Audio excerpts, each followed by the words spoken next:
Hi எல்லாரும் எப்படி இருக்கீங்க? நான் ரொம்ப நல்லா இருக்கேங்க. நீங்கள் எல்லாரும் நோயற்ற வாழும் குறைவற்ற செல்வத்தோடும் வாழணும்னு சொல்லிட்டு இன்று சங்கடஹர சதுர்த்தி நாயகனான விநாயக பெருமானை நானுமே வேண்டிக்கிறேங்க. நீங்கள் வாழ்க்கையில் எல்லா வளன்களும் நலன்களும் பெற்று நீடூழி வாழணும்னு சொல்லிட்டு நானும் பகவான் கிட்ட வேண்டிக்கிறேங்க. வாங்க வீடியோக்குள்ளே போகலாம். இது பார்த்திங்கன்னா 8 to 9 சுக்கிரஹோரையும் சேர்ந்த டைமில் தாங்க நான் விநாயகருக்கு இன்றைக்கி பூஜை பண்ணியிருந்தேன். அதோடு மட்டும் இல்லை, கொஞ்சம் நம்ம நிலவாசல் பூஜையும் இன்றைக்கி பண்ணியிருந்தேங்க. வெள்ளிக்கிழமை இல்லைங்களா, அழகாக மஞ்சள் குங்குமம்லாம் 2 பக்கமும் வச்சுட்டு சூப்பராக கோலம்லாம் குட்டியாக தாங்க போட்டேன். ஏன்னா மழை வருது இல்லைங்களா, அதனால் நம்ம துளசி செடி வந்து என்னோடய ஃப்ரெண்டு அவங்க வாங்கி கொடுத்தாங்க, நான் சொல்லியிருப்பேன். அதில் வந்து துளசி செடி வந்து ஓரளவுக்கு குட்டியாக வளர்ந்து காஞ்சி போகுது. என்ன தான் நம்ம பூஜைகள்லாம் பண்ணாலும் துளசி செடி காஞ்சு அது ஒரு மனசு கஷ்டம் தான் இல்லைங்களா.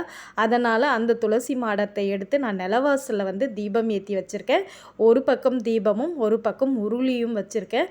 என்ன தான் நம்ம டெய்லி பார்த்திங்களா தொடச்சி கோலம் போட்டு எல்லாமே பண்ணாலுமே அந்த மஞ்சள் குங்குமம் வச்சுட்டு கோலம் போடுற அழகே தனி அழகு தான் இல்லைங்களா.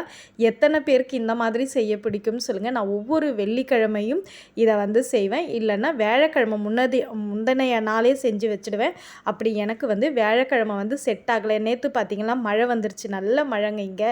அதுக்கப்புறம் நானுமே பாபா கோவிலுக்கு போகிற வேலை இருந்தது, அதனால் நான் வந்து நேற்று மஞ்சள் குங்குமம் வைக்கல. இன்றைக்கி தான் வச்சு இந்த துளசி மாடம்லாம் இங்கே எடுத்து வச்சு அழகாக நான் வந்து விளக்கேற்றி வச்சுருக்கேன் பாருங்கள். ரொம்பவே பார்க்கவே அழகாக இருக்குது. நிலவாசலுக்கும் கொஞ்சம் கொஞ்சமாக மல்லிகைப்பூ, இங்கே வந்து ரோஸும் சாமந்தியும் கிடைக்கல, அதனால் நான் வந்து மல்லிகைப்பூ குட்டி குட்டியாக வச்சு விட்டுருக்கேங்க. உள்ளே அப்படியே நேராக வந்தீங்கன்னா நம்ம பிள்ளையாரப்பா தாங்க. இந்த சங்கடகர சதுர்த்தி பூஜையை பற்றி நான் நிறைய விஷயங்கள் சொல்லணுங்க. ஏன்னா எனக்கு நிறைய மாற்றங்கள் நடந்த ஒரு விஷயம் பூஜை அப்படின்னா அது இந்த விநாயக பெருமானுடைய சங்கடகர சதுர்த்தி பூஜை தாங்க.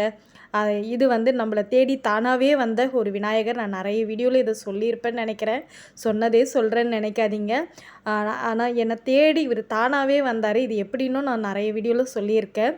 அதனால் இந்த விநாயகரை வச்சு தான் நான் பூஜை பண்ணிக்கிட்டு இருக்கேன். ரொம்பவே சிம்பிளாக எளிமையான நைவேத்தியம் தாங்க இன்றைக்கி வச்சுருக்கேன்.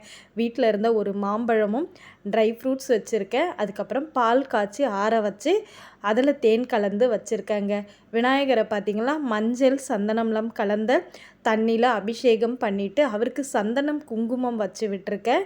2 சைடும் இந்த யானைகளையுமே ரொம்ப அழகாக வந்து நீட்டாக வாஷ் பண்ணி அவங்களுக்கும் மஞ்சள் குங்குமம்லாம் வச்சுருக்கேங்க.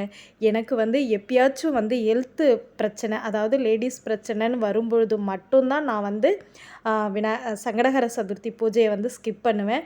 அப்படி இல்லை, நான் நல்லா தான் இருக்கேன்ற டைமில் பார்த்திங்கன்னா ஒரு பாலாவது நான் காய்ச்சி வச்சு ஒரு தீபம் ஏற்றி வச்சுருவேங்க. அந்தளவுக்கு எனக்கு ரொம்பவே பிடிச்சமான ஒரு பூஜை அப்படின்னு பார்த்திங்கன்னா இந்த சங்கடகர சதுர்த்தி பூஜையை நான் முக்கியமாக சொல்வேன். ஃபஸ்ட்டெல்லாம் இங்கே நம்ம தீப்பாஞ்சியம்மன் கோவிலுக்கு அபிஷேகம் அலங்காரத்தெல்லாம் போய் கலந்துக்குவேன். இப்போ நமக்கு வீட்லேயே வேலை கரெக்டாக இருக்குங்களா, அதனால் நான் வீட்டில் முதல்ல பூஜையை முடிக்கிறதுக்குள்ளே மணி 8 8:30 ஆகிடுச்சு. அதுக்கப்புறம் நம்ம கோவிலே மூடிட்டு போயிடுவாங்க இல்லைங்களா, அதனால தாங்க. ரொம்பவே அழகாக இருக்கார் இல்லைங்களா நம்ம பிள்ளையாரப்பா. இவருக்கு முடிச்சுட்டு காலையில் நான் வந்து பிரம்ம முகூர்த்தத்தில் பூஜை பண்ணிட்டேன். அப்போ வந்து பார்த்திங்கன்னா பால் மட்டும் காய்ச்சி வச்சுருந்தேன். அப்போ சாரீலாம் கட்டிகிட்டு இருந்தேன். பிரம்ம முகூர்த்த பூஜை வீடியோ வந்து எடுக்கிறது இல்லைங்க. ஏன்னா அவங்க வந்து நல்லா தூங்குறாங்க. நம்ம 4:40 4:50க்கெல்லாம் அவங்கள எழுப்பக்கூடாது இல்லைங்களா. இன்றைக்கி ஃபுல்லாக போயிட்டு அவங்க வந்து வேலை செஞ்சுட்டு வராங்க, தூங்குவாங்க. அவர் வந்து பார்த்திங்கன்னா ஒரு 5:15 அந்த மாதிரி தான் வாக்கிங் கிளம்புவார்.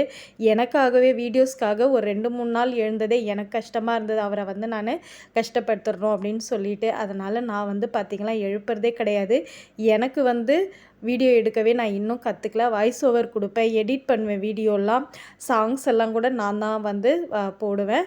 தம்பியும் அவங்களும் மட்டும்தான் வீடியோ எடுப்பாங்க. எனக்கு வந்து தம்பி வந்து அந்த வீடியோ எடுக்கிற ஸ்டாண்டெல்லாம் வாங்கி தான் கொடுத்துருக்கான். பட் நான் வந்து இன்னும் அதை கற்றுக்கலங்க. கூடிய சீக்கிரம் கற்றுக்கிட்டா தான் நிறைய வீடியோஸ் வந்து எடுக்கணும். இப்போ இந்த துளசி மாடம் வந்து நம்ம இங்கே மாற்றினது அழகாக அதில் இருந்த மண்ணெல்லாம் எடுத்துகிட்டு இன்னொரு பாட்டில் வச்சு துளசி விதைகள்லாம் அதில் போட்டு வச்சுருக்கேன். இதெல்லாமே கூட வீடியோ எடுத்த சின்ன சின்ன டிப்ஸ் எல்லாம் கூட தெரியாதவங்களுக்கு யூஸ்ஃபுல்லாக இருக்கும் இல்லைங்களா. நம்ம விநாயகர் அபிஷேகம் பண்ணது இது எல்லாமே நம்ம வந்து எடுக்கலாம். ஆனால் எனக்கு வந்து எடுக்க முடியல.